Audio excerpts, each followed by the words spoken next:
Ah, parce que maintenant sur YouTube, ça me dit que je ne peux pas enregistrer parce que je suis en train d'utiliser ça chez Dax, quelque part d'autre. Tu sais ce qu'on va faire? Je vais enregistrer ça sur Zoom. Et après, je vais partager ça sur YouTube. C'est bon? Oui, c'est bon. Moi, je n'ai pas de souci. Hein. Comme ça, on va te faire gagner du temps aussi. Ouais. Voilà. Donc, voilà. Merci d'avoir disponé ton temps. Et merci de m'avoir envoyé le mail. Donc, je vais te laisser te présenter. Dis-nous d'où tu viens, qui tu es et comment tu m'as trouvé. Et pour les gens qui vont te suivre. Et par après, tu t'expliques en fait ce que tu veux et puis on va voir comment est-ce que moi et mon équipe, nous pouvons te soutenir dans ce que tu cherches. D'accord. On commence, Oui, il faut commencer. Ok, d'accord. Ok, donc moi, c'est François. Bon, c'est un nom que j'utilise presque rarement, ça ce qui est écrit dans l'acte de naissance, mais normalement, je m'appelle Nathema, comme mon père m'avait appelé. Et comment ça se fait que je suis ici? Je suis ici justement parce que j'ai trouvé, moi, je suis camerounais, je vis en Italie depuis 2005, ça fait 15 années. J'ai étudié au Cameroun et puis j'ai étudié en Italie. Okay. Au Cameroun, j'ai fait les langues, en Italie, j'ai fait économie et finance. Okay. J'ai eu mon master en 2010, quand la crise financière, la crise immobilière battait son plein. Et j'ai fait 7 interviews dans les banques. On ne m'a pas retenu parce qu'en ce moment-là, les banques ne prenaient personne. Encore plus un étranger. Donc, revenons un peu sur la crise financière de 2008. Comment tu as expérimenté, ou bien, quelle était ton expérience pendant cette crise? Et quelles sont les leçons que toi, personnellement, tu as retenues de la crise de 2008? Parce que j'ai l'impression que les gens ont oublié carrément ce qui s'est passé en 2008. Ouais. Les gens ont tourné la page, dit que non, ce qui s'est passé, on ne veut plus s'en rappeler. Ouais. Mais non, on fait comme si rien n'était. Même côté dans le monde des finances, 2008, on en parle, mais en dessous des tables, il n'y a pas vraiment une grande différence. Ouais, ça c'est vrai. Donc, quelle est mon expérience de 2008? Comme j'ai dit, en 2000, je suis arrivé en Italie en 2005 comme étudiant. Donc, j'ai fini donc ma licence en économie et finance en 2008. Et avec la crise qui avait démarré, je n'ai même pas, le marché ne recrutait personne. Alors, je me suis inscrit en master. J'ai dit, OK, si je ne fais rien, alors je m'inscris en master. Donc, je me suis inscrit en master et j'ai fini en 2010. Et là encore, la crise était toujours en train de battre son plein. Et qu'est-ce que j'ai retenu de la crise de 2008? C'est là que j'ai compris ce que c'est que la globalisation, que la finance aujourd'hui, elle est devenue mondiale. Bon, avec la crise du Covid, on comprend. Il y a un virus qui a commencé en Chine. On a d'abord dit que c'était un virus chinois. Et tout le monde maintenant,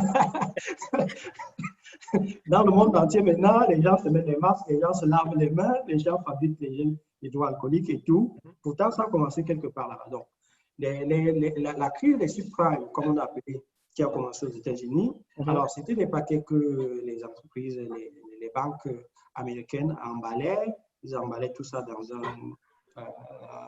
je ne me rappelle plus, on appelait ça la titrisation des titres. Donc, on prenait tous les prêts immobiliers, on les titrait et on les revendait. Il y a les subprimes. Oui, les subprimes. Ils faisaient ça aux États-Unis, mais nous, on était tranquillement en Europe, on n'était pas au courant. Et moi, j'étais en train d'étudier, je n'étais même pas au courant.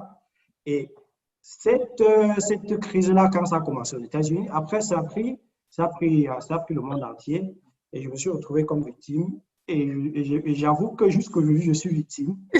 J'ai étudié 5 ans de finance et je ne travaille pas dans la finance. Pourtant, j'ai étudié mes 5 années de vie, je travaille là-dedans. Mais ce qui est rigolo, c'est que les Européens disent que la crise est venue des États-Unis comme si eux, dedans, ils n'y étaient pas. Ils étaient pour rien, en fait. Alors que eux aussi ont investi dans le même produit qui a causé la déclenche. C'est ça. Non, c'est comment? C'est la crise américaine, c'est la faute aux Américains. Donc, c'est tout le monde qui a participé, en fait. C'est ça. Et ça, les gens ont tendance à l'oublier. Non, j'ai compris que si pleut en Chine, alors il faut que tu achètes ton parapluie déjà ici parce que ça va arriver. C'est ça. Le monde aujourd'hui est global. Même ma mère qui cultive dans les campagnes là, elle ne sait rien. Mais elle ne sait pas que les cultures qu'elle est en train de faire là, on négocie ça sur le marché mondial. Elle ne sait pas. Mais c'est comme ça. Quel impact ça a? Je ne sais pas, le prix du maïs a baissé ou bien le prix du maïs on n'achète pas. Peut-être ça ne va pas trop impacter chez elle, mais ça impacte quand même. Oui, c'est vrai. Donc, j'ai compris ça et puis j'en ai tiré une belle leçon. Ok, c'est bien. Comment tu m'as trouvé? Alors, comment je t'ai trouvé? Donc, je t'ai trouvé parce que je suis sur Internet tout le temps là. Quand je n'ai pas, je fais mes recherches aussi sur Internet. En fait, je travaille sur Internet, ok? Je travaille comme, je disais, je travaille aujourd'hui comme consultant en informatique. On implémente les logiciels ERP, SAP. Je ne sais pas s'il y a des gens qui connaissent. SAP? Oui, SAP. Ok. Il y a sûrement des gens qui connaissent les leaders dans les logiciels de gestion. Ok. Alors, donc quand même, je suis tout le temps sur Internet. OK, parce qu'on travaille là-dessus. Et puis, beaucoup sur YouTube, parce qu'il y a beaucoup de gens qui attendent du contenu là-bas. Et comment je vais dire ça? Je t'ai trouvé parce qu'il y a Philippe Simon qui faisait une interview sur le café. Comme je m'intéresse au négoce du café, alors j'ai suivi l'interview avec beaucoup d'attention. Okay. Pendant que tu faisais l'interview, tu as expliqué comment tu fais dans la vente du café. Et puis, qu'avant ça, tu fais aussi du trading. Je me suis dit, ben, ça, c'est quelqu'un qui me ressemble. C'est quelqu'un qui fait presque exactement les mêmes choses que je fais. Donc, moi, je m'intéresse au négoce du café et du cacao. Okay. Oui, je fais également, je ne peux pas dire que je le fais, j'essaie de le faire, de transformer aussi, de torréfier aussi le café et de vendre. Okay. Et puis, depuis l'année dernière que je m'intéresse à la bourse, je me dis, OK, c'est quelque chose que je peux faire de façon pas en temps plein, parce que je n'ai pas le temps. Et donc, j'ai rencontré quelqu'un ici en Italie qui fait cela en temps plein. Et j'ai vu comment il travaille, il dit que non, moi je ne peux pas. Et il faisait quoi dans le trading du Forex. OK. Alors, moi, je ne peux pas m'asseoir devant l'ordinateur pour regarder. Je ne peux pas. Je vais que non, je ne peux pas. Et donc, quand tu as parlé, j'ai dit OK. Alors, j'ai pris ton nom, je suis allé sur Internet, j'ai tapé, j'ai vu ce qui est sorti. Et je suis revenu sur YouTube, j'ai tapé, j'ai vu que tu avais ouvert ton canal il y a quelques mois pour former des gens, pour les informations en ce qui concerne les investissements en bourse. Et après, ça, je me suis dit, OK, au lieu de rester ici et regarder les vidéos, je te contacte une fois et on en parle. Et c'est comme ça que je t'ai trouvé et je t'ai écrit. Ah, mais ça, c'est bien. Je veux dire merci à Philippe, il m'a donné une bonne passe.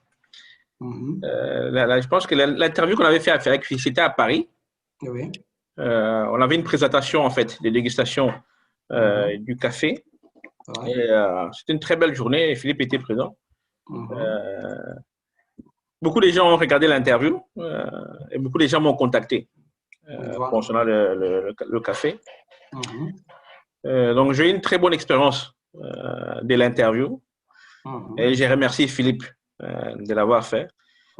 J'ai rencontré beaucoup de personnes après l'interview et je suis en contact aussi avec beaucoup de personnes avec qui je travaille aussi. Et donc, l'interview, pour moi, c'était comme une trampoline. Ça m'a permis à sauter, à rencontrer beaucoup de personnes, que ce soit dans la bourse ou bien dans le café et cacao. Donc, en passant, merci Philippe pour l'entretien. Ouais, ça, il faut signaler ça. Non, je te dis, hein, c'est là que j'ai fait des recherches sur toi et puis j'ai vu que le profil était le profil de la personne avec qui on peut échanger. C'est là que je t'ai vu, quoi. Non, parce que je me rappelle, tu m'avais envoyé un email. J'étais surpris, en fait, ce jour-là, parce que le jour d'avant, j'avais une séance aussi avec un client. Et le matin, quand je suis arrivé au travail, j'ai vu ton email. Je me suis dit, tiens, comme tu avais laissé tes coordonnées, donc je t'ai appelé, enfin, je me suis dit, OK, au lieu de l'envoyer un email par après, c'est mieux de l'appeler et d'essayer d'échanger avec lui directement, quoi. Je pense que c'est mieux comme ça, de continuer à s'écrire, quoi. Donc, on s'était échangé, c'était quand c'était le mardi, hein? Le mardi passé. Oui, le mardi passé, oui, c'est ça. On s'est échangé le mardi passé. Après, je lui ai dit, OK, voilà, on va essayer de faire une séance, de voir, en fait, ce que tu veux et voir comment est-ce que je peux te soutenir. La première question que j'aimerais te demander, c'est pourquoi tu veux investir en bourse? Parce que j'ai l'impression que l'investissement en bourse dans notre communauté, c'est un peu comme la sorcellerie, en fait. Ouais. C'est un sujet que personne n'en parle. Je ne sais pas si c'est parce que ils n'ont pas assez de connaissances, ou bien c'est un sujet qui ne les intéresse pas du tout. Ouais. Alors, qu'est-ce que je veux dire? Si je n'avais pas eu peut-être la chance d'étudier en finance, peut-être que je serais dans la même catégorie. Dans la même catégorie. Pourquoi? Parce que quoi? Alors, depuis l'année dernière, que je me suis dit, OK, je vais revenir dans le monde de la finance, je vais revenir dans... J'ai quand même des connaissances et je ne veux pas les perdre comme ça. Quand j'en parle à côté de moi, beaucoup disent, non, c'est le Njambo. Je dis que non, ce n'est pas le Njambo. Si tu veux parler du Njambo, OK, je peux te dire que le Forex, peut-être c'est le Njambo. Quand je dis Njambo, c'est quoi le Njambo? Ah oui, Njambo en camerounais, ça veut dire le pari. Le pari, OK. OK. Donc, tu paries, c'est comme les chevaux qui courent ou bien les matchs qui se jouent. Tu paries. Je dis, OK, tu peux dire le Forex, c'est le pari. OK, parce qu'il y a des gars qui disent, OK, je ne sais pas même pas, je ne connais pas le Forex, je n'aime pas le Forex. Parce que le Forex, c'est les machines qui font le trading du Forex. Et puis, il y a des gens qui peuvent me dire, OK, maintenant, avec l'économie américaine, avec le corona, avec les gens qui meurent là-bas, c'est sûr que le dollar va chuter. Et donc, ils font leur mise par rapport à ça. Mais je ne peux pas bien me prononcer là-dessus. Hein. Et ils font leur mise par rapport à ça. Et si le dollar chute, peut-être ils revendent, s'ils ont les euros, parce que le Forex, c'est entre deux monnaies, ils revendent la monnaie, ils rachètent ou ils revendent et ils gagnent de l'argent. Les options que j'ai également étudiées, j'ai étudié correctement les options. Les options, c'est, je n'ai pas la bourse, je n'ai pas l'action d'une société, mais je fais mes analyses, je comprends que l'action de la société va monter ou elle va baisser et j'achète l'option par rapport à ça. OK, là encore, dit même que c'est le pari, je ne pense pas trop parce que pour acheter les options, il faudrait connaître même d'abord les actions. En fait, les options sont plus une assurance. Moi, j'utilise les options plus pour faire du hedging. C'est-à-dire, si j'achète l'action d'Apple, disons, prenons par exemple, je dis que voilà, je vais acheter 100 actions d'Apple en espérant que le prix va chuter. En espérant que le prix va monter. Mais par contre, si le prix baisse, c'est moi qui est perdant.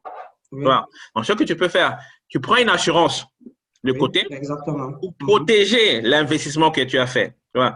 De l'autre côté, si je fais un achat d'une position, ce que je peux faire pour protéger ma position, c'est de prendre une option. Une option, oui. Pour dire que voilà, si l'action descend jusqu'à ces prix, je l'achète. Comme ça, tu protèges ton investissement en cas où la cour de l'action sera en baisse. Et tu peux faire l'inverse en fait. Tu peux acheter un option, un call option, pardon, un pool option. Combien? Un put. Tu vois, il y a le call, un put option. Oui. Voilà. Donc, le call, c'est pour que ça monte. Et le put, c'est quand ça baisse. Tu vois. Effectivement. Voilà. Donc, les options, moi, j'utilise ça seulement pour faire du hedging. Donc, pour la protection de certaines positions. Exactement. Donc, les options, en fait, sont plus une assurance que tu prends sur une position que tu as pris pour investir. D'accord. Oui, effectivement. Ce que je voulais dire, quoi, c'est que tu vois, ces trucs-ci, on parle de forex, on parle des options, après des actions. Si quelqu'un n'a pas étudié ça, il ne comprend pas. Et donc, dans la communauté, quand tu vas expliquer une chose pareille aux gens, les gens, selon ce qu'ils entendent, selon ce qu'on dit au quartier, c'est qu'on va en bourse pour jouer. Donc, c'est un jeu. Oui, on dit c'est un jeu. Donc, on va là-bas parier. Non, c'est ça que j'attends beaucoup aussi. Oui, on va en bourse parier. Donc, tu peux aller en bourse, tu perds tout. Tu peux aller en bourse, tu gagnes beaucoup. Tu fais le pari, tu gagnes, tu perds. Donc, les gens pensent que c'est ça. Pourtant, moi, j'ai étudié ça, ce n'est pas ça. Non. Alors, si les gens vont en bourse, il y a peut-être des traders qui cherchent à gagner des petits centimes, un centime si la cotation euro, dollar baisse un peu ou bien monte un peu. Ceux-là, je peux les appeler des parieurs. Je dis c'est un domaine que je ne connais pas. Peut-être des spéculateurs.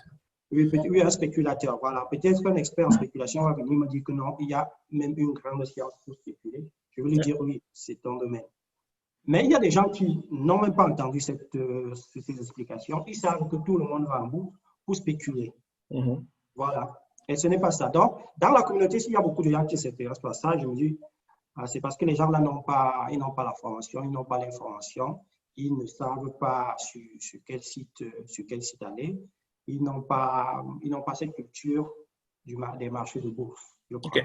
Donc, tu penses que c'est plus le manque de connaissances de la chose qui fait que dans la communauté, il y a très peu de gens qui investissent sur le marché, ou bien c'est le manque de fonds? Parce que ça aussi, j'ai entendu ça souvent.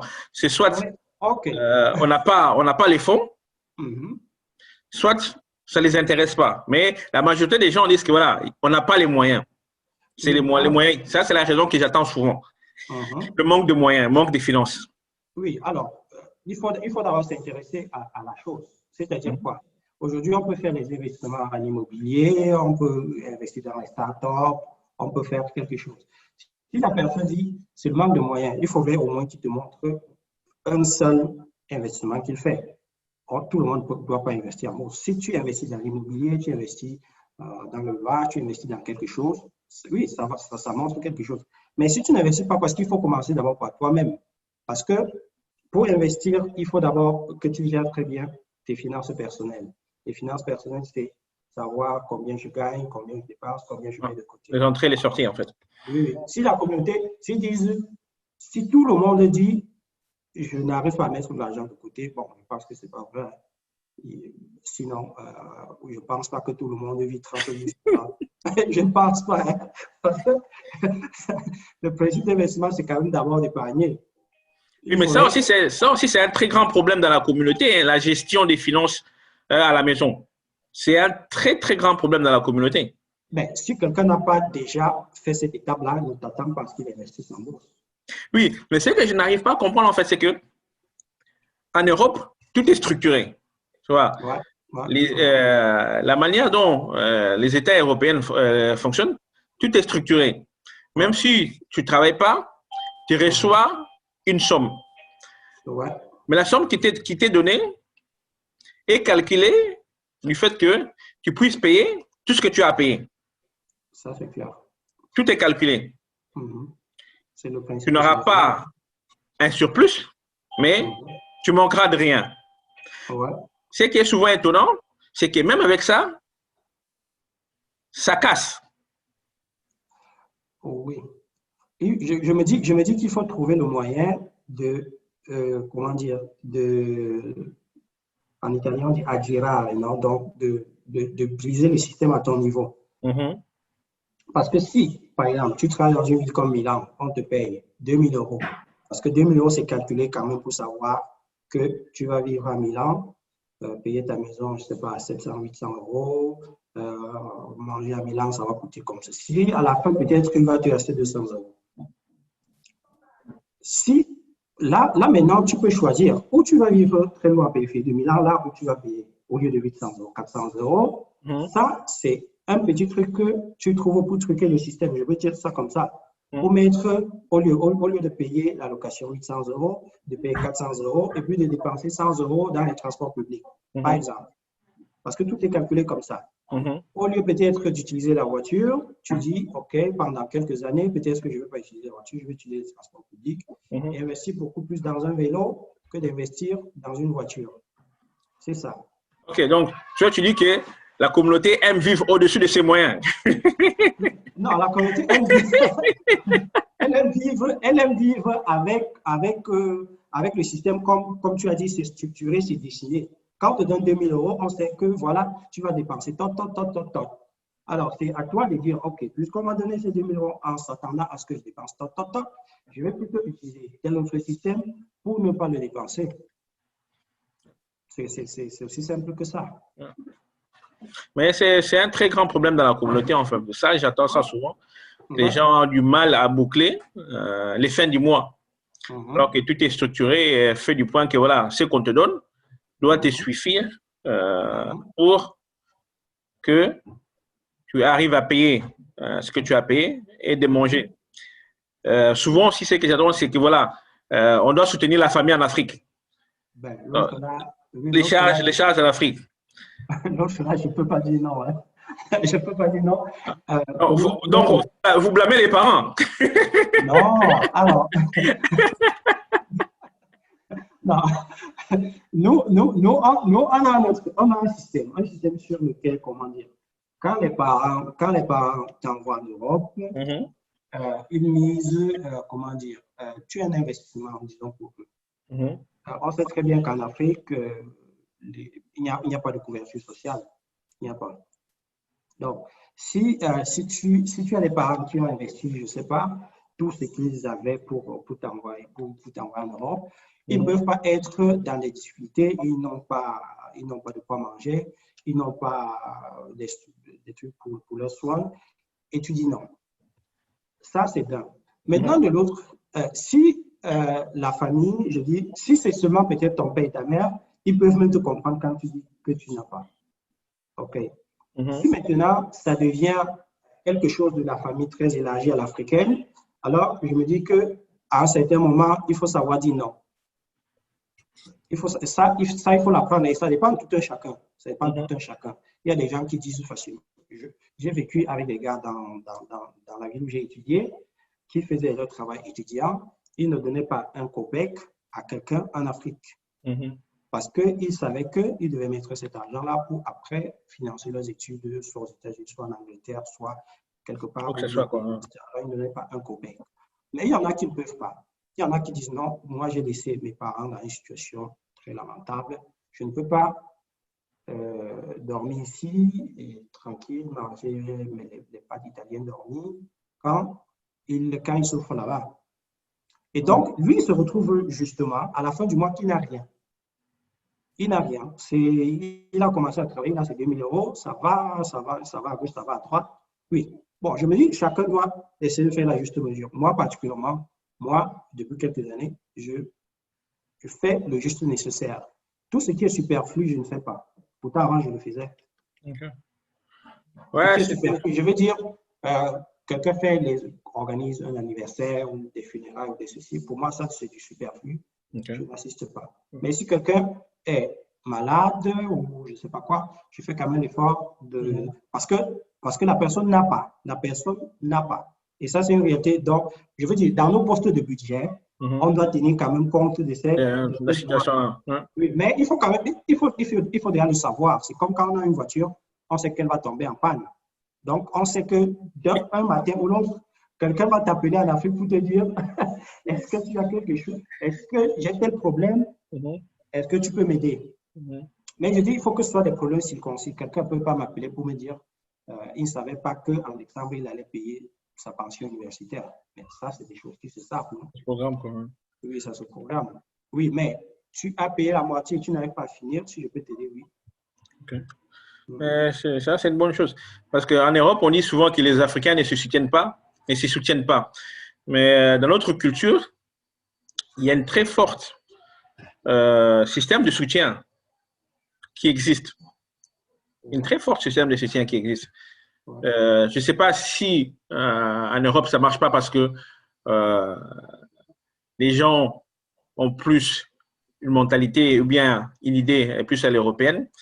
Mais dans la culture africaine, on a un très fort système de soutien qui fonctionne en Afrique. Oui, mais sinon, comment on expliquerait? Alors, par exemple, si tu payes ton travail en Afrique, tu n'as pas de maison, tu n'as rien, tu n'as rien, comment tu fais? Tu vas aller chez, il y a sûrement quelqu'un de ta famille qui va t'accueillir. Donc, ce qu'ils appellent ici le social, chez nous, on va appeler, chez nous, c'est le social, c'est même très développé là-bas. Oui. Seulement, le social chez nous n'est pas géré par l'État, c'est géré par les personnes même. Les personnes, ça n'existe pas. Tu vas aller chez quelqu'un manger à midi, sans même annoncer, ce qui n'existe pas en Europe. Ici, tu vas aller à la charité. Non, il y a quand même de très bonnes. On a une très bonne culture en Afrique. Une très, très bonne culture que les gens, des fois, ont tendance à mettre de côté, à copier ce qui nous appartient pas. Et ce qui est vraiment dommage. Revenons sur la bourse. Tu dis que le fait que tu as étudié la finance t'a beaucoup aidé à t'intéresser à la bourse. Voilà. Dois-je conclure que les gens qui n'ont pas étudié la finance ne peuvent pas être intéressés à la bourse selon ton dit? Non, pas du tout. Alors, toi, tu es dans la bourse depuis quelques années, tu sais très bien. Alors que quelqu'un, supposons, hein, je suis arrivé en Italie, j'ai fait finance et entre-temps, quelqu'un a fait des études de médecine, par exemple. Il est médecin aujourd'hui, moi, je suis consultant. La seule différence entre lui et moi, c'est que j'ai des connaissances qu'il n'a pas. J'ai des connaissances qui... En fait, comment je vais dire? Aujourd'hui, peut-être par rapport à il y a quelques années, c'est même encore plus facile parce que les connaissances de médecine, je ne peux pas les trouver, par exemple, sur Internet. Mais les connaissances de bourse, on les trouve sur Internet aujourd'hui.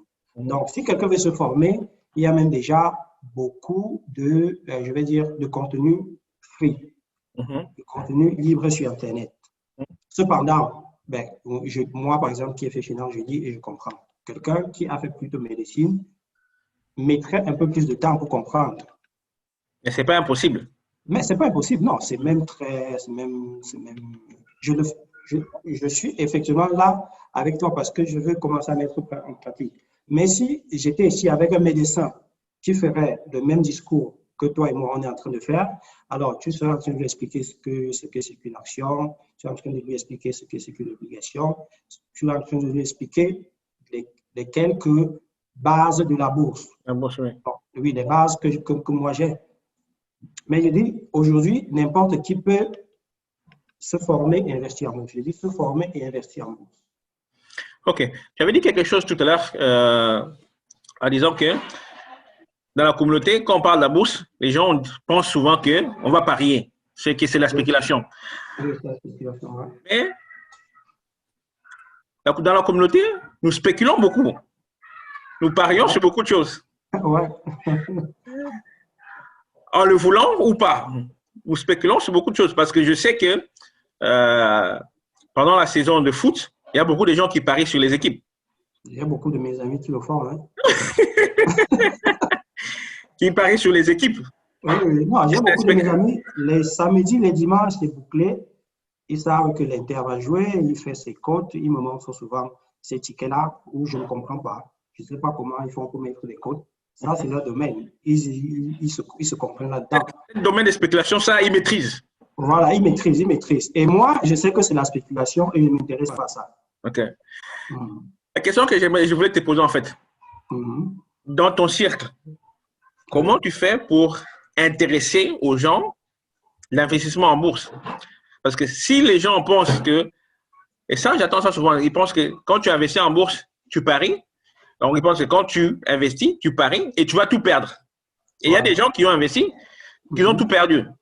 Soit ce sont des investissements qui ont été faits par leur banquier, et ça, c'est 90% des gens, soit c'est eux-mêmes qu'ils ont fait, mais ils ont investi sans comprendre ce qu'ils étaient en train de faire. Tu vois? Ah, oui. Vas-y. Donc, ils ont investi sans comprendre ce qu'ils étaient en train de faire. Et ça, je vois ça souvent. Parce que j'ai des clients qui prennent des formations chez moi. Et quand je regarde leur portefeuille, je suis choqué. Je dis, mais qu'est-ce qui t'a pris pour investir dans des actions pareilles? Ouais. Comment est-ce que tu as pu te construire un tel portefeuille? Tu vois, je ne sais pas si c'est parce que j'ai la connaissance, mais c'est quelque chose que je raconte chez beaucoup de mes étudiants, ou bien les gens qui prennent des formations chez moi. Alors que il y a des formations, que ce soit chez moi ou bien chez d'autres personnes, que les gens peuvent suivre. Tu vois. Ah, c'est le manque. Parce que moi, parce que si on dit que c'est la manque de connaissances, je ne suis pas vraiment d'accord. Parce que dans le monde d'aujourd'hui, si tu veux quelque chose, tu peux tout trouver sur Internet. Tout ce que tu veux, tu peux trouver sur Internet. Donc, on peut mettre l'excuse sur le manque de connaissances. Ok, d'accord. On peut retirer ça. Tout est sur Internet. Est-ce que c'est le manque d'intérêt? Alors, je vais dire quelque chose là. Tu as parlé de ceux qui ont investi par leur banque. Ok, bon, il y en a, je connais une fille qui m'expliquait qu'elle est arrivée à la rencontre, lui a demandé de prendre des assurances de vie, qui devait faire ceci, elle ne comprenait pas. Et puis, le banquier, comme on connaît les banquiers, normalement, ce type de banquier-là, c'est des promoteurs, quoi. Des promoteurs financiers. Ils doivent vendre les produits qu'on lui a donnés et toucher ses commissions. Voilà, et puis quand les banquiers vous vendent des produits, ils s'en foutent en fait de ce que toi tu achètes. Oui, il vend, c'est un vendeur, il vend, tu achètes et puis il est tranquille. Voilà. Maintenant, en deuxième position, il y a ceux qui prennent des formations, comme tu dis, ils se sont formés peut-être chez toi ou chez d'autres personnes, et après, ils ont constitué des portefeuilles comme ça à la va-vite. Ou peut-être la formation qu'ils ont reçue, ils n'ont pas bien assimilé les éléments qui sont là-dedans. Ou après ça, ils ne font pas leur travail parce que la formation est une chose et faire le travail, c'est une chose. Alors, toi, par exemple, aujourd'hui, je suppose, sinon je ne serais pas là, que tu as une certaine sensibilité parce que tu as de l'expérience, tu as vu certaines choses au point peut-être que tu n'as même plus trop besoin de faire tes devoirs avant d'investir. Tu y vas comme ça parce que tu sais que ça va aller dans tel sens. OK. Maintenant, si ceux-là, ils investissent parce que le marché dit, je ne sais pas quoi, je prends l'exemple de quoi qui chauffe maintenant. Par exemple, je prends l'exemple de Zoom, par exemple.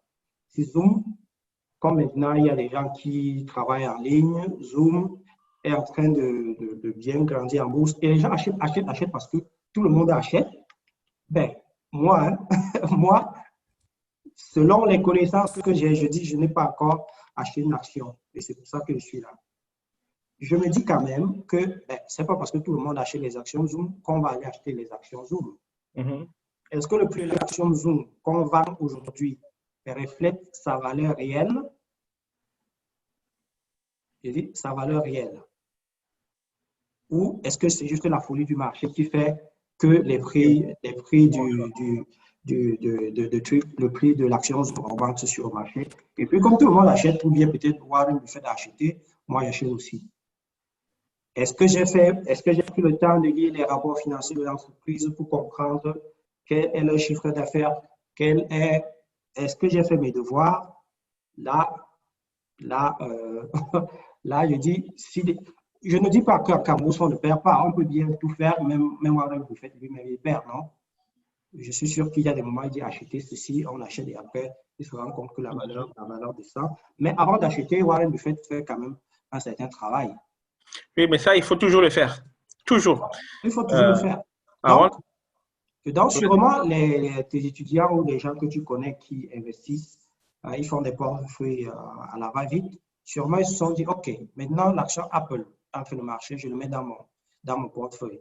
Maintenant, l'action Zoom va, moi, je le mets dans mon portefeuille. Maintenant, l'action, je ne sais pas quoi, va et je le mets dans mon portefeuille. Je ne sais pas, hein. Je dis que je n'ai pas encore acheté une action. Je pense quand même que avant d'acheter l'action d'une entreprise, il y a quand même un certain nombre de choses qu'il faut faire. Il faut lire les rapports financiers de ces entreprises-là. Il faut se connecter sur… il y a même des gens qui font des analyses et qui sont payants. Je ne sais pas, je le dis comme ça. Non, en fait, ce que je fais en fait avant de prendre, si c'est une position que j'ai déjà, dans ce cas-là, les recherches ne vont pas prendre beaucoup de temps, parce que je vais plus me focaliser sur l'analyse technique. Mais si c'est une position, ou bien si je veux prendre une position dans une valeur que je n'ai pas encore dans mon portefeuille, c'est une valeur que je vais étudier. Exactement. Je vais étudier. Je mets en fait la valeur dans mon watchlist. C'est en fait une liste des valeurs que j'aime, que je suis en train d'étudier. Ouais. Et des fois, ça peut me prendre 6 mois, 7 mois ou même 1 an. Tout ce que je fais, c'est étudier la valeur. Exactement. Et attendre le prix d'entrée que je veux. Il y a des valeurs que j'ai dans mon portefeuille que j'ai dû attendre 2 ans avant d'acheter. Pour la simple raison que le prix que je voulais n'arrivait pas. Tu vois, quand tu fais ton analyse fondamentale et ton analyse technique, tu as un point d'entrée. Tu dis, voilà, cette action, voici le prix réel de l'action ou bien de la société. Ouais. Voici le prix que je suis prêt à payer. Et je reste sur ce point-là. Ouais. Tant que l'action n'a pas atteint mon prix, je n'achète pas. Toi, et c'est pour ça que des fois, je peux attendre pour des actions pendant 1 an, 2 ans. Et je ne les mettrai pas dans mon portefeuille. C'est ça la chose la plus difficile. Hein. Et je dis, quelqu'un comme toi, expérimenté, toi, tu sais où tu vas, tu connais ta stratégie, tu peux attendre 1 an, 2 ans. Le plus souvent, comme on dit souvent sur le marché, c'est la psychologie qui est l'élément qu'il faut bien maîtriser. Supposons, tu veux acheter l'action Microsoft qui aujourd'hui coûte $100. Et puis, après 4 mois, ça baisse à 60. Quelque part, tu te dis non, c'est le moment d'acheter. Parce que tout le monde est en train d'acheter là. Qui sont ceux-là qui résistent, qui disent non, moi, mon prix que j'avais défini, c'est plutôt $32. Tant que ça n'arrive pas à 32, moi, je suis tranquille. Mais ça, c'est pas…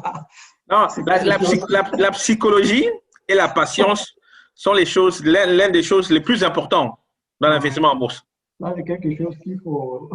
Non, il faut avoir une stratégie, la patience, et psychologiquement, il faut être fort. Sinon, ça serait… c'est difficile. C'est très, très difficile. C'est très difficile. Ouais. Toi, tu veux te lancer dans la bourse. Qu'est-ce qui te manque? Alors, là, on tombe vraiment dans le vif du sujet. Dans le vif du sujet. Alors, qu'est-ce qui me manque?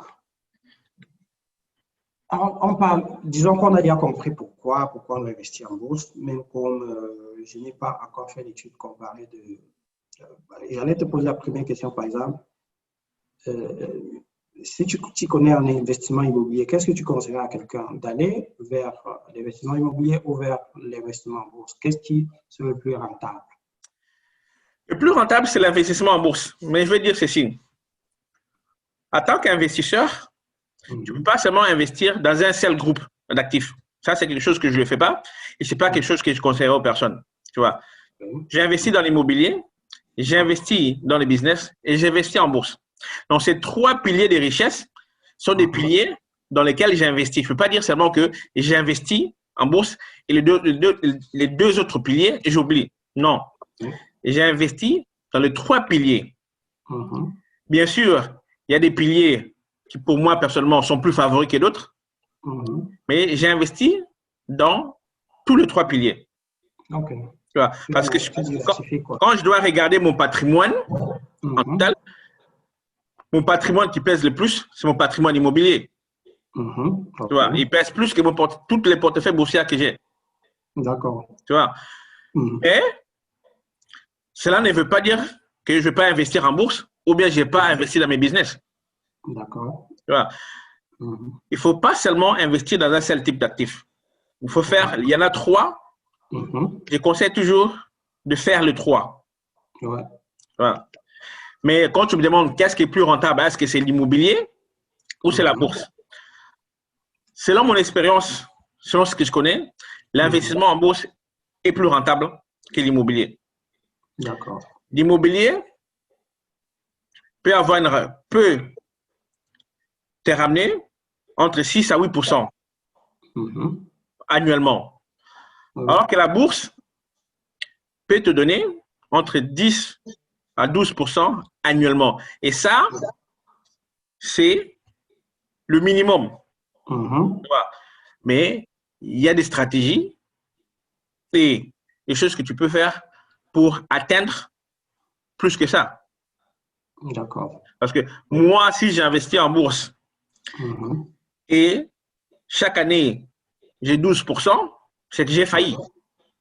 OK. Parce que si j'arrive à atteindre 12% par an, c'est que j'ai failli à ma mission. D'accord.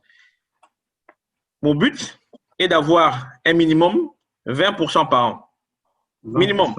Minimum. Ça, c'est ce que moi, je vise. 20% par an. OK. D'accord. Mais ça correspond aussi à ma vision et à ma stratégie. Tu vois, la manière dont je construis mon portefeuille, la manière dont j'investis n'est pas pareil que pour tout le monde. Voilà. Les étudiants que je les forme selon les stratégies que j'ai pu mettre en place pour les aider à atteindre un certain niveau. Voilà. Dépendant aussi de chacun de niveau de risque. Parce que tout le monde n'a pas le même niveau de risque. Il y a des personnes qui veulent prendre plus de risques. Il y a des personnes qui sont prêtes à prendre moins de risques. Voilà. Donc, c'est sur cela que c'est sur ma vision, ma situation financière et familiale et les objectifs que j'ai construit mon portefeuille. D'accord. Voilà. Donc, ça, c'est plus ce que moi, j'aime atteindre annuellement. Et 12%, c'est vraiment, pour moi, j'ai failli. Ouais. Je comprends. OK. Parfait. Donc, moi, j'aimerais, vu que, comme je demandais juste, puisque l'investissement immobilier, je m'y intéresse, mais je ne suis pas trop. Vu la situation dans laquelle je me trouve maintenant, je pense que l'immobilier, peut-être, ça va venir un peu plus devant. Alors, moi, maintenant, je veux rentrer dans le concret. Dans le concret. Dans le concret, dans le sens où j'ai, disons, les connaissances que je retiens suffisantes pour investir en bourse. Le reste, je ne parle pas des connaissances. Le reste, je vais apprendre au fur et à mesure, parce qu'on apprend toujours. Je ne sais pas si je me fais comprendre. Donc, disons que j'ai les bases. Voilà. J'ai les bases. J'ai les bases. OK. Et donc, maintenant, j'aimerais donc, puisque je ne peux pas me mettre comme ça de ma propre tête et je me dire, OK, je le fais. Donc, j'ai besoin d'être dans un groupe avec des gens qui font les mêmes choses que moi en ce qui concerne la bourse pour pouvoir investir déjà en bourse. Je dis, avant, comme je te disais la dernière fois, j'ai voulu commencer par les options.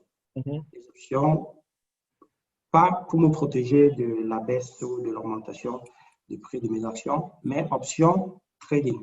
Donc, j'achète, je revends, j'achète, je revends, j'achète, je revends. Tu vois un peu, parce que là, le poids entrer le capital est un peu moindre. Mais je me dis aussi que je n'aurai pas aussi le temps pour aller voir ce qui se passe dans. Si c'est un problème de capital. Et donc, je reviens maintenant avec toi et je me dis, OK, si quelqu'un a peut-être 2000 euros, est-ce que c'est suffisant pour commencer? Je veux dire, si quelqu'un dit il a 100 euros, on peut dire 100 euros, pas la peine. 100 euros, oui, tu peux commencer, mais ça ne sert à rien. Qu'est-ce que tu vas gagner avec 100 euros? Si quelqu'un se dit, OK, je mets peut-être 2000 euros et chaque mois, j'augmente de 1000 euros, est-ce que c'est déjà quelque chose qui peut ressembler à quelque chose qui peut porter des fruits? Oui. En fait, pour commencer à investir, tu n'as pas besoin de beaucoup d'argent. Moi, personnellement, j'ai commencé avec 25 euros. Ah. C'est ça que je mettais chaque mois de côté pour pouvoir investir. OK. Et si c'est pour faire du trading, c'est autre chose. Mais si c'est seulement l'investissement en soi, 2000 euros, avec 2000 euros, tu peux te construire une bonne base. Voilà. Tu peux te construire une bonne base. OK. Mais dans l'investissement, le plus important, c'est d'être consistant. Voilà. Si tu dis que voilà, je vais commencer avec 2000 euros et chaque mois, voici le budget que je suis prêt à mettre chaque fin du mois, il faut rester sur ce budget-là. C'est-à-dire que si tu dis que voilà, je vais investir avec le 2000 chaque fin du mois 200 euros, il faut continuer à investir le 200 euros. 200 euros. Il faut être consistant. C'est pas que voilà, aujourd'hui j'ai investi, demain je ne le fais pas, le mois prochain je le fais. Non, il faut être consistant sur ce que tu fais. Si tu dis que voilà, 50 euros, c'est ce que moi je suis prêt à mettre chaque fin du mois, tu mets 50 euros. Peu importe le montant que tu vas mettre, si c'est même 10 euros, mets tes 10 euros. Mais sois consistant avec ce que tu fais. Si ta question, voilà, comme tu dis que voilà, j'ai 2000 euros, est-ce que je peux commencer? 2000 euros, tu peux te construire une bonne base d'un bon portefeuille, voilà, dépendant de ton niveau de risque. Donc, c'est un bon budget. Avec 2000 euros, tu peux faire beaucoup de choses en bourse. Beaucoup de choses. D'accord. OK. Là c'est pour le capital. Et maintenant, au niveau, puisque les acteurs, peut-être c'est quand même mieux d'expliquer ça. Alors, on connaît qu'en bourse, il y a des acteurs là, il y a les brokers, il y a les hedge funds, les big players là. Maintenant, nous, il faut utiliser un broker pour investir en bourse. Quelles sont les plateformes qui ne coûtent pas vu qu'on commence? Comme je te dis, j'ai appris à utiliser Interactive Brokers à titre didactique, quoi. À titre didactique, comment acheter, comment vendre, et ainsi de suite. Maintenant, les plateformes pour un débutant qui ne coûtent pas cher.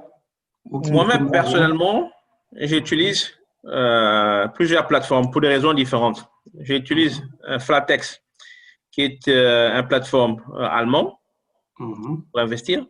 J'utilise DeGiro, qui est une plateforme hollandaise, mais qui a été rachetée il y a de cela quelques mois par Flatex. Donc, DeGiro est maintenant une société allemande. J'utilise Trading 212 et j'utilise IG. Mais IG, c'est seulement pour les options. C'est seulement pour les options. Donc, le plateforme que j'utilise le plus, c'est DeGiro. Et les raisons sont très simples, en fait. C'est plus côté financier. DeGiro est une plateforme qui est facile à utiliser et les frais de transaction ne sont pas chers. D'accord. Voilà. Si tu veux faire des achats sur le marché US, ça me coûte 50 centimes par transaction pour acheter et 50 centimes pour revendre. Sur le marché européen, c'est un peu plus cher. Je pense que tu payes par transaction, dépendant des produits, entre 2,50 € à 5 € par transaction. Sur le marché allemand, c'est aussi différent, dépendant des produits. Mais comme je suis plus sur le marché US, ça m'arrange le plus en fait. Donc, c'est pour ça que j'utilise DeGiro. Mais ce qui est bien aussi avec DeGiro, c'est que c'est lié directement à ma banque. Tu vois, si je vais faire un transfert, ça ne va pas me prendre 2 heures, ça va pas me prendre 3 jours ou bien une semaine. Si je vais transférer les fonds de mon compte à mon compte que j'ai chez DeGiro, c'est instantané. Ça se fait direct. Voilà. Parce que c'est une plateforme hollandaise et puis… oui, c'est lié à certains types de paiements qui fait que voilà, si je transfère les fonds, je les ai direct. Dépendant des modes de paiement que j'ai utilisés. L'autre plateforme que j'aime beaucoup, c'est Trading 212. Voilà. Ce qui est bien avec ces plateformes, c'est que tu peux acheter des fractions d'actions. Tu vois. Prenons par exemple, tu dis que ouais, j'aimerais investir dans l'action d'Amazon. Voilà. Quand tu regardes le cours de l'action d'Amazon, elle est assez chère. Je vais regarder à combien elle a clôturé le vendredi. Un instant. Euh, Amazon.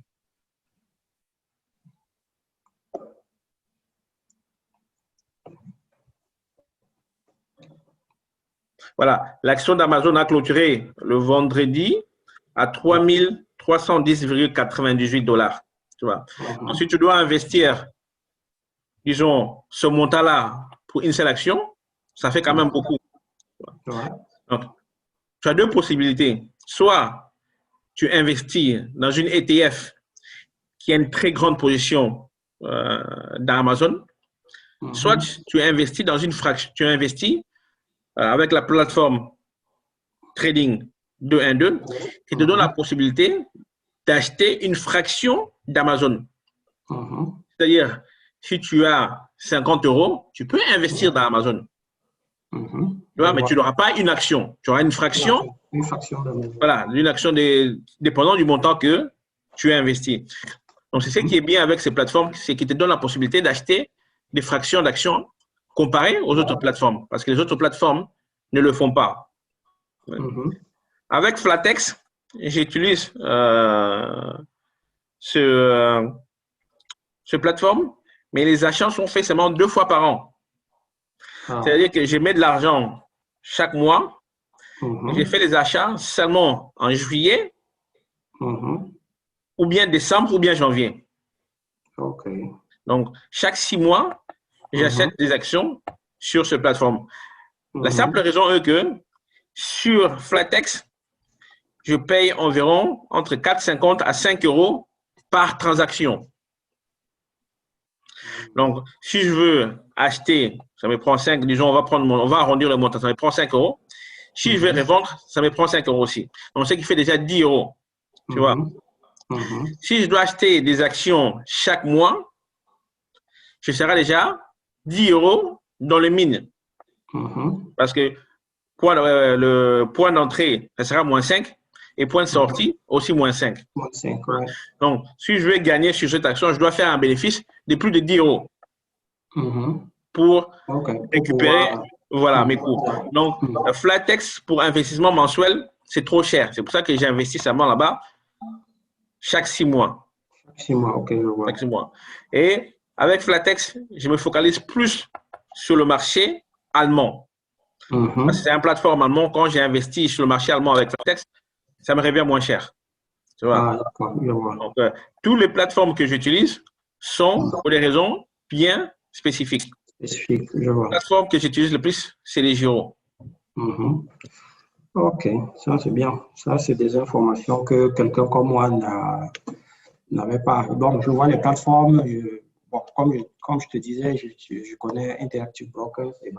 Les autres, je sais que c'est des plateformes qui existent, mais je ne connais pas très bien leur fonctionnalité. Oui. Là, maintenant, parlons un peu. Je crois que tu as un peu compris un peu ce que je veux. Maintenant, ta formation, comment est-ce qu'elle est, ton coaching, comment est-ce qu'il est structuré? On fait les suivants en fait. Quand j'ai des personnes qui sont intéressées à la formation, j'ai fait toujours une séance de, comment dirais-je, d'évaluation. C'est-à-dire, je vais regarder avec le client combien de temps il investit. Bon, étudier son profil à lui personnellement, situation familiale, situation financière, et après déterminer le profil de l'investisseur. D'accord. Après, déterminer quel type de portefeuille on doit mettre en place pour les clients. Après, on fait la formation. Étant donné, avec la situation actuelle, les formations se font tous via Zoom. Une fois que la formation est faite, tu peux soit décider de faire la route tout seul, soit prendre un accompagnement. L'accompagnement est plus avec le but d'accompagner mes clients dans l'investissement, c'est-à-dire de regarder avec eux en fait les actions à acheter, quand est-ce qu'il faut prendre la position, quand est-ce qu'il faut sortir, comment étudier et analyser les valeurs, quand est-ce qu'il faut prendre une position et comment gérer son portefeuille. C'est que nous apprenons les élèves, enfin, c'est que les étudiants apprennent dans la formation, c'est comment est-ce que le marché financier fonctionne. On a plusieurs formations. Il y a les formations de base qui sont plus pour les débutants qui n'ont aucune expérience sur le marché financier. Une formation, ce qu'on appelle niveau 2, pour les gens en fait qui sont un peu plus avancés, et une formation niveau 3, pour les gens qui ont déjà l'expérience, mais qui aimeraient aller à un autre niveau.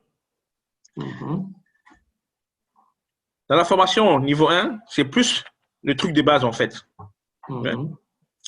Dans le 2, on rentre plus dans les analyses fondamentales, financières, comment étudier une compagnie, comment déterminer les prix d'une action, quelles sont les méthodes à utiliser pour déterminer les prix d'une action, comment évaluer une compagnie, comment prendre une décision d'investissement. Donc, c'est plus approfondi en fait dans l'analyse des marchés, l'analyse technique fondamentale, l'analyse de la compagnie, mais ça revient plus dans l'analyse fondamentale. Donc, plus vraiment dans les fondamentaux en fait, et plus dans les analyses et les méthodes utilisées pour analyser et évaluer les compagnies. Par après, au niveau 3, pour les gens qui sont plus expérimentés, ils ont déjà ces connaissances-là, on passe plus à la structuration du portefeuille. Dans quel secteur faut-il investir? Pour quel pourcentage? Quelle est la gestion du risque est plus mise en avance sur sur la formation numéro 3. C'est plus la gestion des risques. Comment et pour combien investir dans ton portefeuille ou bien dans telle compagnie. Donc, la formation 3, c'est plus sur la gestion du risque. D'accord. OK. Ça, c'est la formation. Donc, il y a donc des gens qui ne connaissent bien à la bourse, qui viennent te voir. Il y a ceux qui... C'est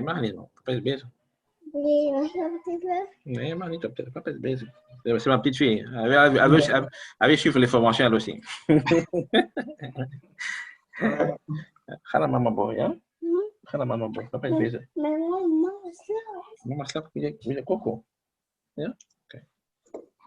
Pendant que tu parles avec lui, je prends mon chargeur. Il n'y a pas de problème.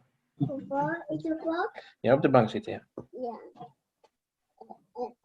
Will a coco? Yeah. Of Kiki. Kiki. What? Kiki. Mama, what's this? Oh, Mama, your book is right there. Look at that. My girlfriend book.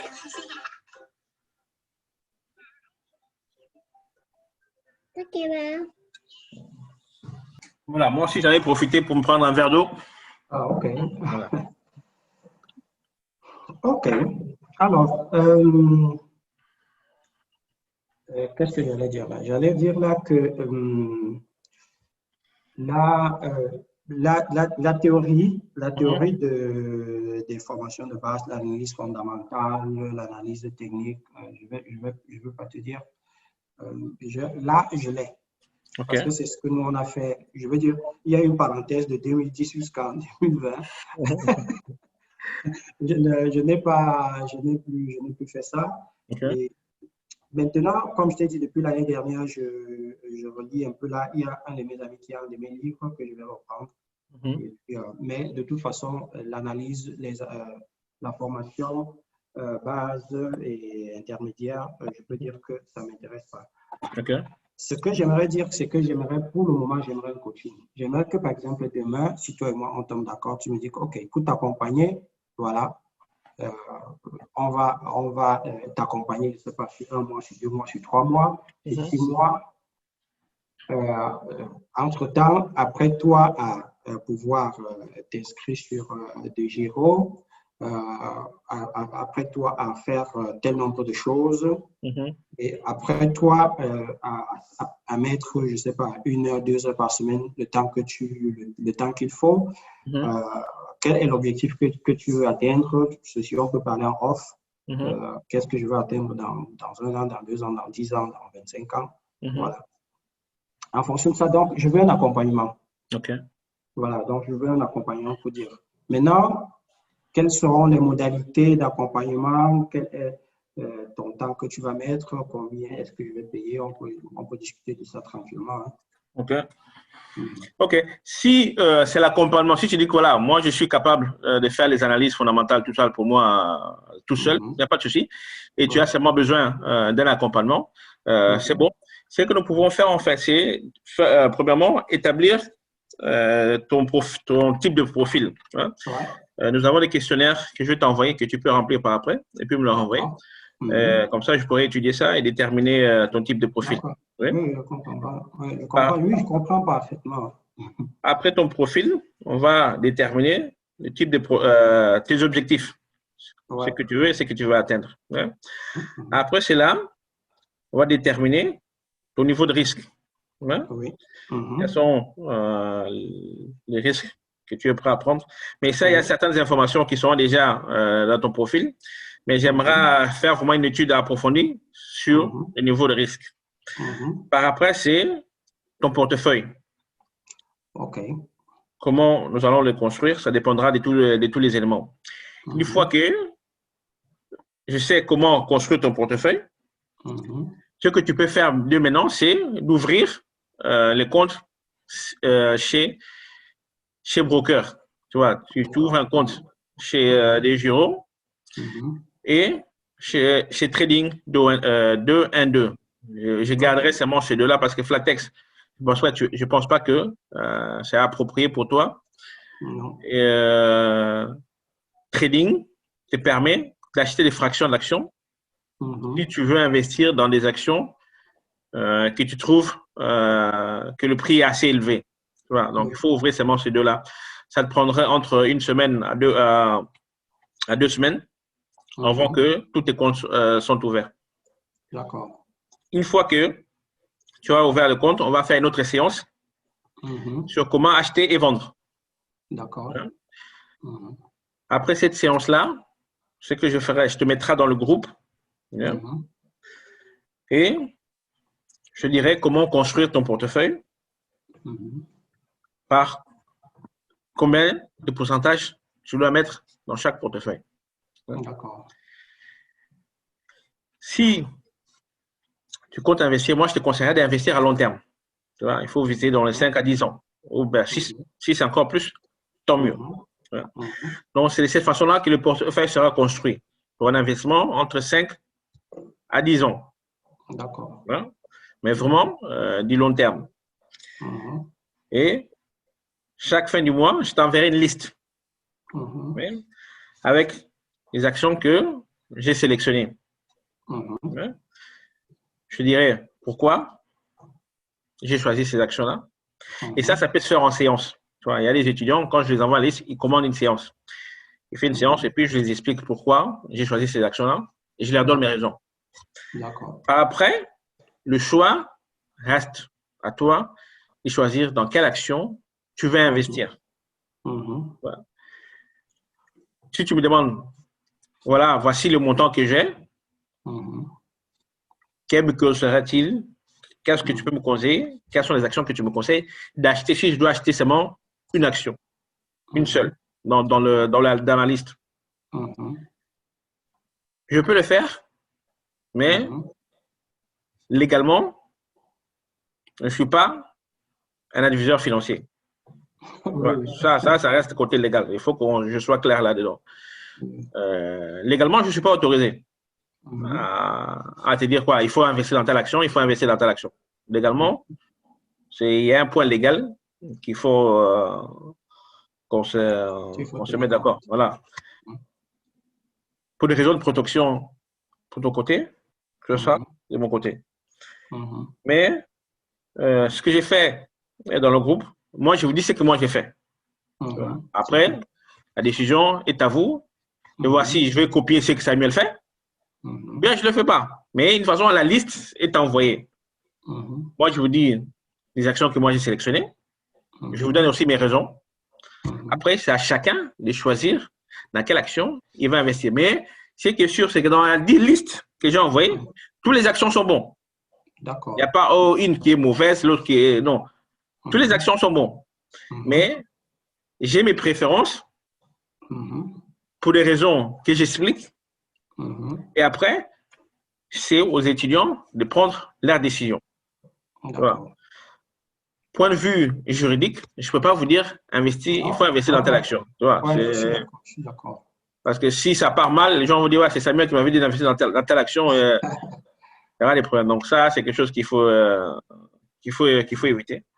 Mais dans la liste que j'envoie, toutes les actions sont bonnes. Il n'y a pas une liste que j'ai envoyée qui dit ouais, cette action, je ne l'aime pas. Non, la liste que j'envoie, même si tu choisis un seul, c'est bon. Voilà, tu es garanti au succès. Mais je ne peux pas acheter chaque mois 10 actions. Je ne peux pas. Voilà, ça, je ne le fais pas. La manière dont je construis mon portefeuille, si c'est trop, c'est 15 actions. 15 actions, ouais. Si c'est trop, c'est 15 actions. Ouais. Et là, tu vas par secteur ou bien tu... Non. Il y a dans certains secteurs, j'investis jamais. Il y a des secteurs que j'aime, que j'adore, là où j'ai beaucoup de connaissances, je me focalise là-dessus. Oui, c'est ça qui est dommage. Voilà. Si par exemple tu es dans le secteur technologique, tu dis que OK, tout ce qui regarde la fintech, tout ce qui regarde les sociétés de technologie, c'est moi.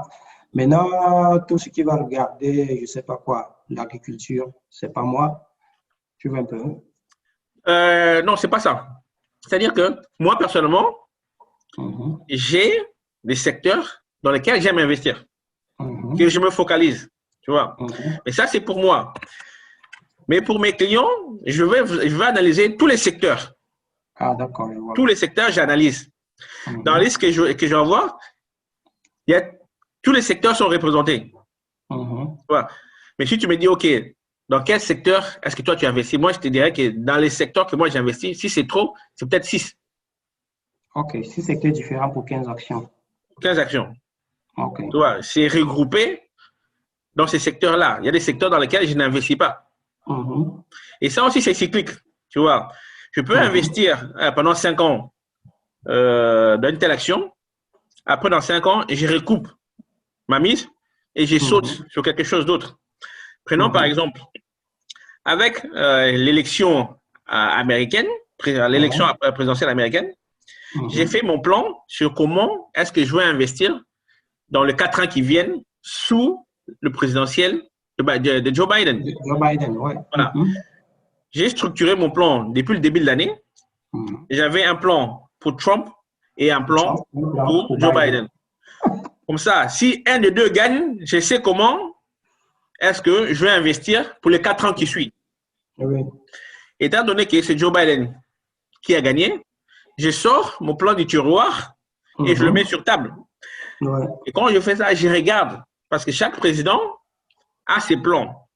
Je regarde les secteurs dans lesquels Joe Biden veut investir le plus. C'est là-bas que je vais mettre mon argent aussi. Tu vois? Ça, c'est mon plan. Ça, c'est les plans cycliques que j'ai. Voilà. Sous la présidentielle de Joe Biden, voici les secteurs dans lesquels lui il va investir. Voici où je vais mettre mon argent. Tu vois? Et ça change. Parce que chaque président vient avec un nouveau plan et ça change. Mais les secteurs que moi-même, personnellement, j'aime investir, c'est 6. Mais le secteur le plus intéressant pour moi, c'est le secteur de la finance et de la technologie. Ça, c'est les deux vraiment que j'aime le plus et qui, jusqu'à présent, m'ont fait le plus d'argent. C'est la technologie et la finance. Et quand je dis technologie, dans la technologie, il y a tout. Hein. Il y a la fintech, il y a la biotech, donc il y a tout. Tout ce qui est. Mais ce qui est bien avec le secteur technologique, c'est que tu peux retrouver les 11 ou bien 12 secteurs dans la technologie. Tu vois? Et c'est pour ça que, ouais, et c'est pour ça que j'aime beaucoup investir dans la technologie. Parce que dans la technologie, en elle, tu peux retrouver tous les secteurs. Ok, là, c'est bon. Et curieux. Là, tu as beaucoup d'étudiants que tu suis ou bien tu n'en as que... Parce que quelqu'un peut dire non, si j'ai 500 étudiants, je ne peux pas le suivre, mais je me limite à 5, à 10, je ne sais pas quoi. J'ai en ce moment, je dois compter entre 10 à 15 clients. Je me limite, je n'ai pas un nombre auquel je me limite, mais je sais que ça prend beaucoup de temps. Ah, je ne peux pas te mentir. Tu vois. J'ai fait des séances avec des clients chaque dimanche.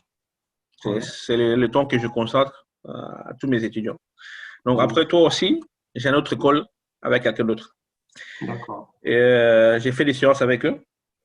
Mais je n'ai pas un nombre, je peux dire que voilà, ça c'est le nombre maximum. Après ça, je ne donne pas. Ce que j'essaie de faire, en fait, c'est d'établir un système. Et ça, je pense que je le ferai avant la fin de l'année ou bien le début de l'année prochaine. Et tout automatisé. Tu vois, parce que en ce moment, je donne tout personnellement. Mais j'aimerais pouvoir automatiser ça pour avoir plus de temps à faire d'autres choses. Mais ce qui est bien avec ce que je fais en ce moment, c'est que c'est personnalisé aussi. C'est bien, ouais. Et les clients aiment ça. Tu vois, c'est quand même la finance est un monde qui est assez compliqué. Donc, si tu dois consulter tout seul ou bien même suivre des vidéos, les gens préfèrent quand même avoir ce contact-là avec moi. Dans la majorité des clients que j'ai, les gens aiment les séances vidéo que nous faisons. Ils préféraient les séances vidéo que de regarder une vidéo que j'ai déjà faite. Ce que j'ai remarqué, c'est que les gens apprécient ces contacts-là, ces séances-là, et ces suivis personnels, et si ça devait être un suivi automatisé. Voilà. Ce que je compte faire, en fait, c'est faire les analyses. Je mettrai ça sur le site, comme ça les gens peuvent le consulter et payer pour ça. Mais le suivi, je pense que dans la finance et dans le monde que nous vivons, surtout dans la communauté, ce point personnel est quand même apprécié et c'est quelque chose que j'aimerais garder. Oui, pour dire la vérité, sur Internet, il y en a tellement qui disent je te forme en bourse, je t'investis. Ils sont pleins. Mais il y a le côté quelqu'un qui comprend les problématiques, parce que quand toi et moi, on est en train de parler de nos problèmes en Afrique, on se connaît. C'est vraiment où on n'a même pas besoin d'expliquer à quelqu'un. Mais si tu dis, si tu formes quelqu'un et puis après un mois, il te dit, eh ben, le mois-ci, les 200 € que moi, je m'étais engagé à mettre tous les mois, je n'ai pas pu mettre parce que ma belle tante qui m'avait soutenu une fois quand j'étais au Cameroun était malade, je lui ai donné ça. Lui, il ne va pas comprendre. Il ne va pas comprendre. Mais le rapport il y a entre envoyer 200 € que tu t'étais engagé à investir ici. Pourtant, toi et moi, on se comprend dans ce setup. Donc, je veux dire quoi? Il y a des prérequis, il y a des éléments, des prérequis culturels que quand moi je viens te voir, je sais que tu vas me comprendre très rapidement. Et si je viens vers toi et après maintenant, de l'autre côté, c'est la froideur, ça aurait été indifférent pour moi de venir vers toi ou aller vers quelqu'un d'autre. Donc, il y a quand même ce côté-là que je dis, ce côté communautaire qui compte. Ouais. Mais ça, c'est important aussi parce que j'ai remarqué ça dans la communauté et dans les étudiants que j'ai, quoi. Ce côté communautaire, côté fraternel et surtout le point de vue de contact. C'est beaucoup apprécié par les étudiants. C'est quelque chose peut-être auquel je n'avais pas vraiment fait attention. Mais j'ai l'impression que les gens veulent qu'on les tienne la main jusqu'à ce qu'ils se sentent confortables pour dire que voilà, je peux aller tout seul. Voilà. Et ça, c'est quelque chose que c'est beaucoup apprécié par les étudiants. Et je suis là pour vous accompagner, tu vois, parce que c'est quand même un chemin qu'on fait ensemble. D'accord. Moi, je n'ai pas eu la chance d'avoir quelqu'un qui me tenait la main pour dire que voilà, il faut rentrer dans telle porte, il faut rentrer dans telle porte. Tu vois, j'ai fait beaucoup d'erreurs quand j'ai commencé à investir. Des erreurs qui m'ont coûté très cher, que j'aimerais que vous ne le fassiez pas. Tu vois, on n'est pas là pour inventer la roue. Tu vois, il y a des choses qui sont déjà faites. Et je suis prêt à partager mes connaissances parce que je partage beaucoup, hein, beaucoup. Je ne vais pas te mentir. Pour la formation et les accompagnements, pour la valeur que je donne par la suite. Il n'y a pas un montant à mettre par après, quoi, tu vois. Parce que le prix auquel je vends l'accompagnement, si je devais calculer le temps que je mets avec et tout ça, le prix sera plus élevé, tu vois.